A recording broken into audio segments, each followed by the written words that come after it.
Episode 3. Membangun jembatan di 5 titik Citarum. Sebagai pemimpin tradisional di Bandung, Martanagara juga memperhatikan masalah infrastruktur transportasi. Ia membangun jembatan bambu di 5 titik di Citarum, yakni jembatan penghubung Cicalengka Majalaya, jembatan Ujung Berung Ciparai, jembatan Dayakolot Banjaran, jembatan Cimahi Kopo, dan jembatan Raja Mandala Cihea di Bayabang Hilir yang menggantikan jembatan lama yang dibangun tahun 1890 namun hancur oleh terjangan banjir. Jembatan ini menghubungkan Bandung ke Bogor Batavia. Jembatan-jembatan dari bambu ini dibangun selama 2 tahun, lalu sebelum kemudian diganti dengan jembatan besi.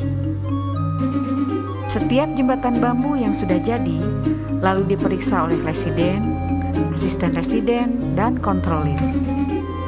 Pernah orang Belanda yang ahli bangunan meragukan kekuatan konstruksi jembatan bambu itu sehingga perlu mengujinya dengan kendaraan militer yang berat. Ternyata konstruksi jembatan sederhana itu cukup kuat. Untuk itu, Martanagara seperti yang ia ungkapkan dalam babad autobiografinya mendapatkan pujian dan penghargaan. Bahkan ada yang menduga ia sudah pernah sekolah teknik di negeri Belanda. Padahal ia hanya lulusan Ambas School atau sekolah teknik di Semarang. Jembatan di atas Citarum yang menghubungkan Kabupaten Bandung dengan Kabupaten Cianjur pertama kali didirikan tahun 1890 di Bayabang. Kerangka konstruksinya didesain berdasarkan teknologi modern di zamannya. Kaki jembatan yang bentuknya melengkung menyerupai setengah lingkaran ditempatkan pada masing-masing sisi sungai. Bagian atasnya dinaungi atap, sehingga melindungi orang-orang yang melewatinya dari trik mentari. Tetapi, karena terbuat dari bambu, jembatan tersebut hancur diterjang banjir bandang Sungai Citarum. Hancurnya jembatan tersebut membuat masyarakat kembali menyeberanginya menggunakan rakit atau perahu tambang yang mangkal di sisi kiri kanan sungai. Untuk menggantikannya, Martanagara mendirikan jembatan baru di Bayabang Hilir. Oleh penerusnya, yakni Bupati Wiranata Kusuma V, jembatan gantung tersebut ditahan 2 buah tiang dari besi di kiri kanan sungai.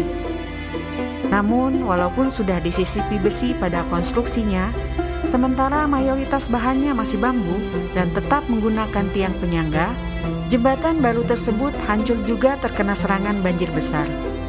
Padahal, saat itu Priangan mulai berkembang sebagai lahan-lahan perkebunan. Dan setiap harinya, tak kurang dari 250 orang lalu lalang di atas jembatan bersangkutan. Setelah jembatan amburadul, kembali orang-orang memakai perahu tambang untuk menyeberangi sungai.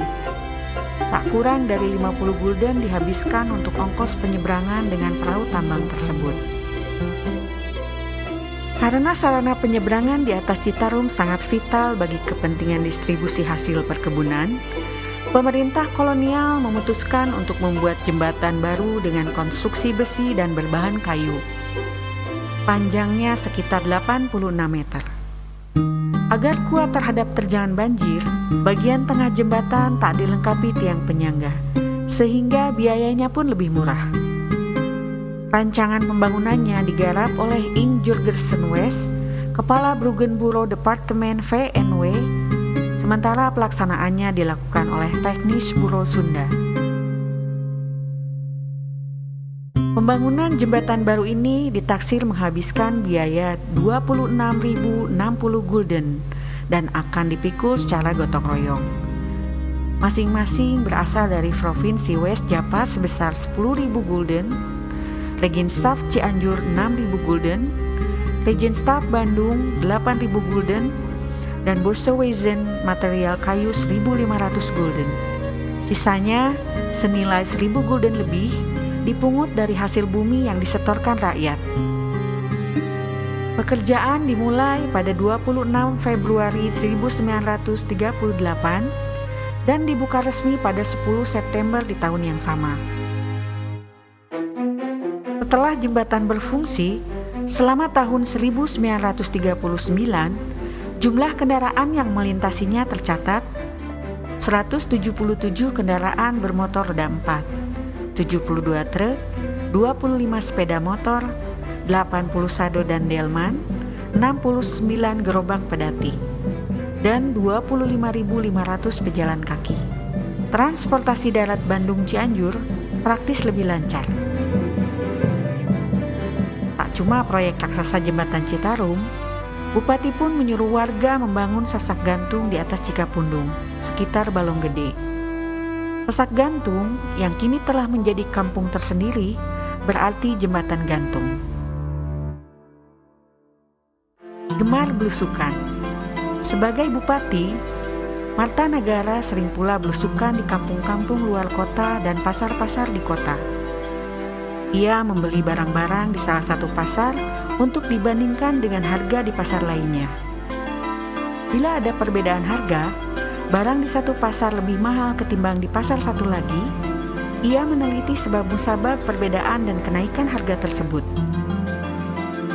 Selain belusukan, ia pun ikut mendirikan Hetmenak Fonds, suatu perkumpulan yang berfungsi penghimpun dana bagi murid-murid Osvia yang berprestasi namun kekurangan biaya, semacam lembaga pemberi beasiswa.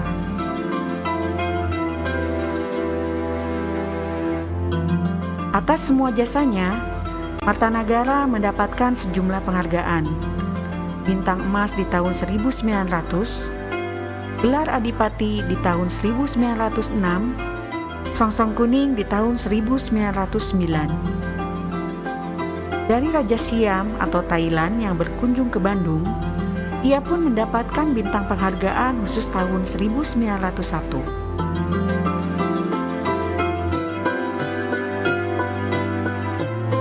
Tahun 1897, istri keduanya meninggal dunia.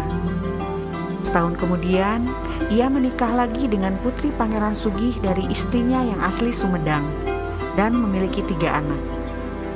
Aom Mahar, Agan Juaini, dan Aom Kanas yang lahir di tahun 1912.